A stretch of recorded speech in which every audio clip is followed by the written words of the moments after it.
Paz do Senhor, irmãos. Estamos aqui para mais uma aula do Discipulado Sem Fronteiras, onde nós vamos trabalhar também um assunto muito maravilhoso, que é a lição número 10. Essa lição a qual nós temos como tema, como título, que vai falar o discípulo vivendo cheio do Espírito Santo. Então, só recapitulando que na aula passada nós falamos um pouco sobre o discípulo, e o Espírito Santo. Nós aprendemos então que ele é a terceira pessoa da Santíssima Trindade. Aprendemos também que ele é Deus, juntamente com o Pai e com o Filho. E nós aprendemos ali sobre a sua divindade, sobre a sua pessoa, que na verdade ele é uma pessoa. E quando fala-se de pessoa, está falando de persona, no latim, que trabalha três aspectos, três elementos, a qual nós temos ali intelecto, fazer uso da razão, volição, vontade própria e sentimento. Então nós aprendemos um pouco sobre isso e também de nós cuidarmos em não pensarmos e acharmos que podemos, de alguma forma nos apropriar do Espírito de Deus. Algo que é inconcebível, no meio cristão, dentro daquilo que a Bíblia nos propõe, até porque Ele é Senhor.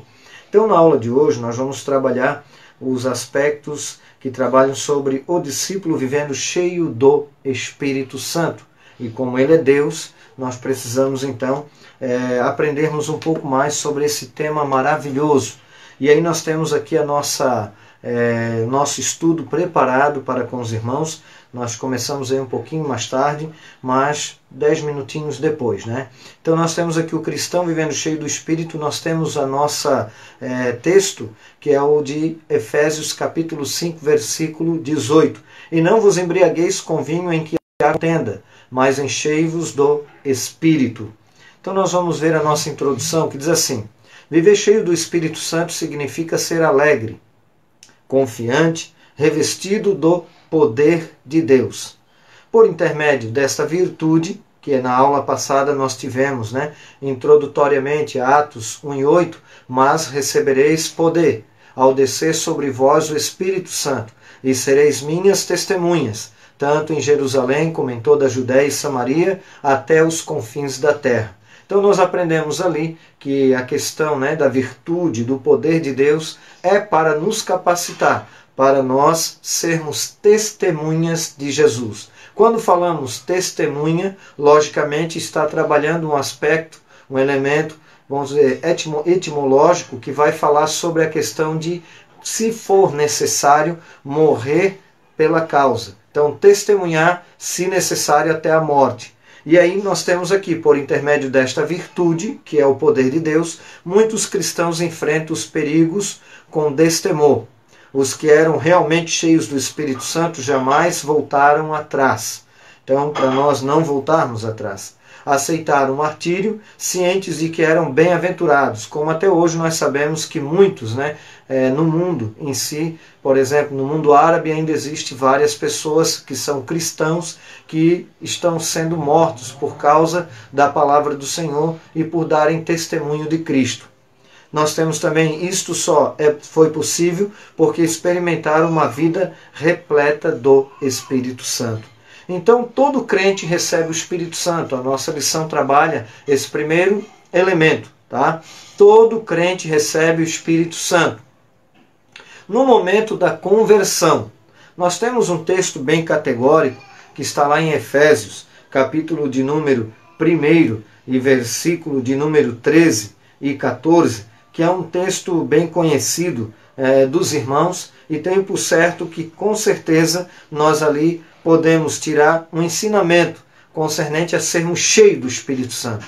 Porque diz assim, em quem também vós, depois que ouviste a palavra da verdade, o evangelho da vossa salvação, e tendo nele também crido, foste selados com o Espírito Santo da promessa, o qual é o penhor da nossa herança, até o resgate da sua propriedade em louvor da sua glória. Então veja bem, então ele é, na verdade, o selo, né? Nós somos selados depois que ouvimos a palavra da verdade, o evangelho da vossa salvação, e tendo nele também crido, foste selado com o Espírito Santo, que no versículo 14 diz que é, na verdade, o penhor, né? A garantia da nossa salvação. Então, viver cheio do Espírito Santo é termos o Espírito Santo. E aí nós vamos observar, por exemplo, que no momento da conversão, temos também um outro texto, 1 Coríntios, no capítulo de número 12 e versículo de número 13, a qual vai nos falar do batismo no corpo de Cristo. E esse batismo não é batismo com o Espírito Santo e também não é batismo, né, nas águas. Pois em um só Espírito todos nós fomos batizados em um corpo, quer judeus, quer gregos, quer escravos, quer livres. E a todos nós foi dado beber de um só Espírito. Então esse batismo aqui é o batismo no corpo. Quando nós ouvimos a palavra da verdade, o evangelho da nossa salvação, que aí ele fala da vossa salvação, e tendo nele também crido, foste selado com o Espírito Santo, que é o penhor da nossa salvação. E aí nós vamos observar que nesse momento a pessoa, então, ela é inserida no corpo místico, espiritual de Cristo. Que aí não seja apenas uma igreja local, mas sim no corpo místico, espiritual de Cristo. Aí nós temos aqui, no momento em que você aceita a Jesus como Senhor. Aí Romanos 10:9, se com a tua boca confessares Jesus como Senhor e creres que Deus ressuscitou dentre os mortos, serás salvo. Quando fala a palavra Senhor, nós vamos observar que a palavra Senhor é Curios, soberano, absoluto, equivale ao hebraico Iavé, mostrando que Jesus e o Pai são um.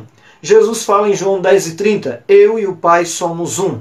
A Bíblia fala então ali como Senhor, a Bíblia de Estudo Pentecostal, ela traz uma perspectiva que essa terminologia Curios para Jesus, que é Senhor, ela aparece no texto neotestamentário cerca de 450 vezes. E a palavra Salvador, cerca de 16 vezes. Então subentende-se que a Bíblia dá uma ênfase muito grande de nós vivermos cheio do Espírito e termos, na verdade, o Espírito Santo, né, na nossa vida e ter Jesus como Senhor. Então, né, depois que nós, Romanos 10:9, se com a tua boca confessares Jesus como Senhor, nós então recebemos o Espírito. Porque nós vamos entender também que em João 16:8, Jesus falou que quando ele viesse, e ele já veio, convenceria o mundo do pecado, da justiça e do juízo. Lógico que a palavra cosmo ali, mundo, está se referindo, né, entre os léxicos, está se referindo no grego às pessoas. Então, quando nós observamos que quando ele vier convencerá o mundo, nós podemos ver as pessoas do pecado, da justiça e do juízo. Do pecado, porque não crê em mim. Da justiça, porque vou para o meu Pai e não me vereis mais. E do juízo, porque o príncipe deste mundo já está condenado. E aí nós observamos então, ele lhe convenceu, era pecador e necessitava do arrependimento. Então o Espírito Santo, ele faz essa transformação em nossas vidas através da sua pessoa, através da pregação do Evangelho de forma externa e também da operação pneumática que é interna. É o momento em que a terceira pessoa da Trindade passa a habitar na vida do cristão, que se torna o templo do Espírito Santo. Por isso que Paulo fala, 1 Coríntios 3:16, não sabeis vós que sois templo do Espírito de Deus, e que o Espírito de Deus habita em vós? Quem destruir o templo de Deus, Deus o destruirá. Lógico que ele está falando do nosso corpo físico, porque o templo não é apenas uma denominação ou o local onde nós congregamos. O templo do Espírito Santo somos eu e você. Então, por isso que nós precisamos ter uma vida pautada na verdade da palavra de Deus para poder agradar ao Senhor dentro da perspectiva a qual o Espírito Santo nos convence e nós então nos colocamos, né, nos humilhamos e aí pela sua graça preveniente nós aceitamos a fé e aí a graça consequente. Nós temos uma vida então a qual temos a presença do Espírito Santo em nossas vidas como sendo nós o templo do Espírito Santo. Então nós temos aqui também como promessa e garantia da salvação. Então, na verdade, nós temos, o Espírito Santo como promessa e garantia da nossa salvação. Por isso que nós precisamos viver cheio do Espírito Santo. Dentre as muitas funções do Espírito Santo, e de tudo o que a Bíblia diz a respeito de sua pessoa, destaca-se o fato de ele ser, o penhor ou a garantia da nossa futura herança em Cristo. É aquilo que nós mencionamos a priori. Depois que ouviste a palavra da verdade, o evangelho da vossa salvação, e tendo nele também crido, foste selado com o Espírito Santo, que é, na verdade, o penhor da nossa salvação. Aí nós temos também, o Espírito Santo que, mediante a palavra de Deus e por todos os meios da graça, nos capacita a atingir a glória eterna, que aí um dia estaremos com o Senhor. Este selo é o penhor do futuro que nos aguarda aqui na terra e na eternidade. Depois nós temos então, como segundo tópico, como se recebe o batismo no Espírito Santo. Que aí nós vamos ver então, que depois que nós ouvimos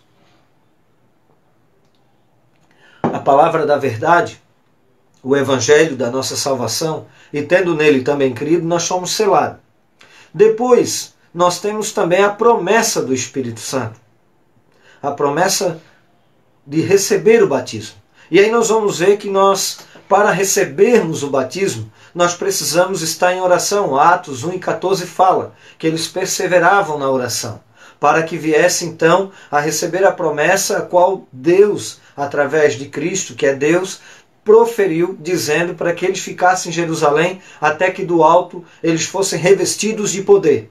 Aí nós observamos então que através da oração, também, eles já haviam recebido em suas vidas a terceira pessoa da Trindade, quando Cristo, em um dos encontros com eles, após sua ressurreição, disse-lhes, lá em João 20:22, Jesus sopra sobre eles e diz, recebei o Espírito Santo. Aí depois nós temos, no dia de Pentecostes, os discípulos estavam sentados, talvez no período de descanso da oração, de joelhos, quando todos foram cheios do Espírito Santo e começaram a falar noutras línguas, conforme o Espírito Santo lhes concedia que falassem. Até uma das nossas lições, que será a próxima, nós falaremos também sobre esse aspecto dos dons espirituais. Aqui apenas mencionando que nós cremos no batismo no Espírito Santo.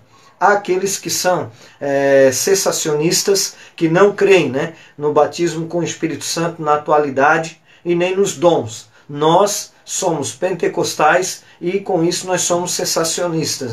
Nós somos continuistas. Os sensacionistas não creem. Nós somos continuistas. Nós cremos no batismo com o Espírito Santo e na atualidade dos dons, que nós cremos que o Espírito Santo capacita a sua igreja para que venha então a exercer as atividades para que possa a obra do Senhor crescer diante da presença do Senhor, que é Ele que nos dá e nos capacita. E isso nós vamos ver na próxima aula. Por intermédio de Jesus, porque é Jesus que batiza com o Espírito Santo. É Jesus quem batiza no Espírito Santo. João apareceu no cenário da Judéia e pregou o arrependimento de pecados. João Batista prontamente respondeu que não era o Cristo, mas a voz do que clama no deserto, endireitai o caminho do Senhor, como disse Isaías, João capítulo 1, versículo 23. O que é o batismo no Espírito Santo? É uma promessa do Pai. Isso o Senhor proferiu em vários textos do Antigo Testamento, que aqui nós só vamos mencionar, não vamos entrar em pormenores, porque nossas aulas são um pouco mais reduzidas. Mas, por exemplo, lá em Joel 2, 28, 29, que nos últimos dias o Senhor derramaria do seu Espírito sobre toda a carne, vossos filhos e vossas filhas profetizarão, os vossos velhos terão sonhos, os vossos jovens terão visões, e aí fala que ele derramaria do seu Espírito. Nós temos outras passagens, como Ezequiel capítulo 11, versículos 19 e 20, 36, capítulo 36, versículo 26 e 27, o 37, do 26 ao 28, e Jeremias, do 31 ao 34. Então são alguns textos complementares para nos mostrar essa promessa do Pai, que foi Deus que prometeu o batismo com o Espírito Santo. Deus fez ao homem aproximadamente 8.000 promessas, sendo o batismo no Espírito Santo uma delas. Tá? Depois nós vamos observar, no passado o Espírito Santo manifestava-se de forma específica, de acordo com a necessidade. Ele operava nas vidas dos servos de Deus. Então ele agia de uma forma específica que hoje, na graça, nós estamos na efusão do Espírito. Nós estamos na era do Espírito, a qual no Novo Testamento é Ele que opera para que nós venhamos a ser salvos, habita em nossas vidas, porque somos o templo do Espírito Santo, para então nós andarmos na vontade do Senhor. E é por isso que eu mencionei aos irmãos a priori também sobre 1 Coríntios 3,16, como nós mencionamos. Não sabeis vós que sois templo do Espírito de Deus e que o Espírito de Deus habita em vós? Quem destruir o templo de Deus, Deus o destruirá. Quando ele fala sobre Deus o destruirá, como que Deus destruirá? Como que ele possivelmente pode destruir? Aí é o que está lá em Mateus 10:28. Não temeis aos homens, que podem matar o corpo, mas não podem fazer nada com a alma. Antes temei a Deus, ou temei aquele que pode matar o corpo e lançar a alma no inferno. Então que nós possamos cuidar da presença do Espírito Santo em nossas vidas, para que possamos então agradar ao Senhor. Então é uma promessa do Pai o batismo com o Espírito Santo. No entanto, Deus prometeu derramar o seu Espírito sobre todos os homens, profetizassem e tivessem sonhos. O batismo no Espírito Santo é uma bênção atual e que está ao alcance de todos os que creem.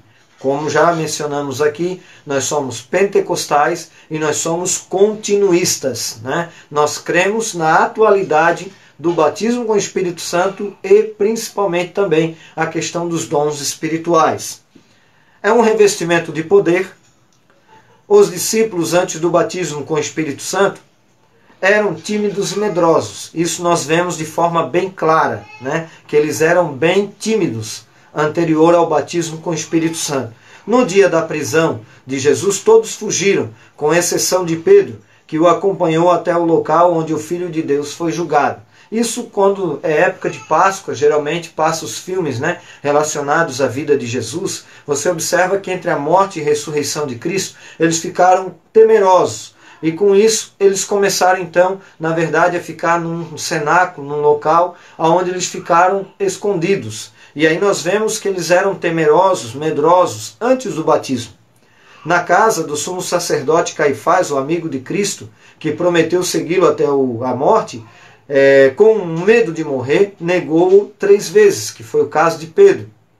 No entanto, no dia de Pentecostes, respondeu ao questionamento da multidão o que estava acontecendo e quase 3.000 almas foram salvas. Então aquele Pedro que era medroso, depois com o batismo com o Espírito Santo, que aí ele foi revestido de poder, nós observamos que ele, no seu primeiro sermão, ele prega e alcança, né? O Espírito Santo usa ele e ele ganha cerca de 3.000 almas para Jesus. Depois, na segunda mensagem, agrega-se ali, num total dessas 3 com mais 2, cerca de 5.000 almas. Então, para ver como foi um homem destemido, né? Segundo a história, até menciona que a maioria de todos os apóstolos, né, foram decapitados, outros foram mortos, como na cruz. E aí diz a história que Pedro foi colocado numa cruz e ele se achou indigno morrer como seu mestre e pediu para que virasse-o de cabeça para baixo. Isso demonstra, irmãos, que quando nós temos, né, a presença do Espírito Santo de uma forma profunda, a qual nós vivendo cheio dele, com certeza nós vamos conseguir vencer as dificuldades, os problemas e tudo aquilo que for necessário nós testemunharmos, nós iremos para a glória do nome do Senhor. É uma necessidade o batismo, né? É promessa do Pai, né? É um revestimento de poder e é uma necessidade. Apelos do mundo frente à vontade de Deus. Viver cheio do Espírito Santo significa possuir uma vida dirigida por Cristo, veja só, estar envolvido por Ele, morto para o mundo, na sua boa, perfeita e agradável vontade.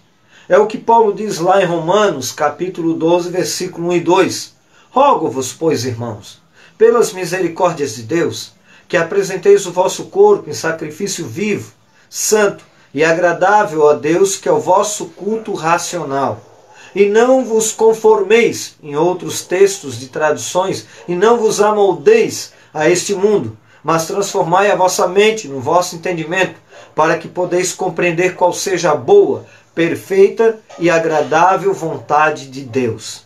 Então, para isso, nós precisamos viver na presença do Senhor. E é por isso que o apóstolo Paulo então fala para nós termos o nosso culto racional, que pode ser traduzido por espiritual também, ainda que a palavra no grego ali é lógicos, trabalha a questão também de lógica, né, de raciocínio, mas nós sabemos muito bem, como algumas outras Bíblias, por exemplo, a Bíblia de Jerusalém, outras traduções trabalham também culto espiritual, porque na verdade nós, mesmo no Espírito, nós temos consciência, porque o Espírito Santo não possessa ninguém, logicamente, né? E nós temos então as dádivas do Espírito, e aqui nós vamos concluir a nossa aula, que é os dons espirituais, vai trabalhar os textos, né, de 1 Coríntios capítulo 12, capítulo 12 ao 14, que estudaremos na próxima aula. Vamos falar sobre então os dons do Espírito Santo. E depois, na aula 12, nós vamos falar sobre o fruto do Espírito Santo, que é a última aula sobre a questão pneumática, sobre o Espírito Santo. Então a lição 9, o discípulo conhecendo, né, o discípulo e o Espírito. Depois nós tivemos hoje a aula, o discípulo vivendo cheio do Espírito. E depois nós temos o discípulo e os dons espirituais. E depois a lição 12, o discípulo e o fruto do Espírito Santo. Então, que Deus possa nos abençoar de uma forma toda especial, que nós possamos juntos crescermos na graça e no conhecimento do nosso Senhor e Salvador Jesus Cristo. E trabalhando a questão do fruto, nós vamos observar que é um fruto, mas com 9 virtudes excelentes. Então quer dizer que é como se fosse uma laranja com 9 gomos. Então nós precisamos ter todas as virtudes, né? Então o fruto do Espírito é amor, alegria, paz, longanimidade, benignidade, bondade, fé, mansidão, temperança. Contra essas não há lei. Então que Deus abençoe poderosamente os irmãos. Quero aqui, né, fazer uma oração final, agradecendo ao Senhor por esta noite, a qual Ele nos concedeu de estarmos aqui juntamente com os irmãos para aprendermos um pouco mais da palavra do Senhor. E que nós possamos vivermos cheios do Espírito Santo. Senhor maravilhoso Deus e eterno Pai, te agradecemos e te louvamos por estarmos aqui na Tua presença, para juntos louvarmos e exaltarmos o Teu nome.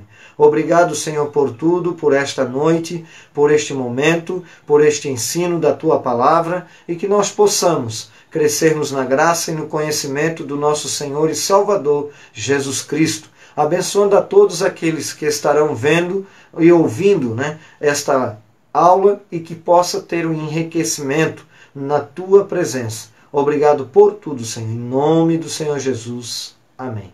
Deus abençoe a vida dos irmãos em nome do Senhor Jesus.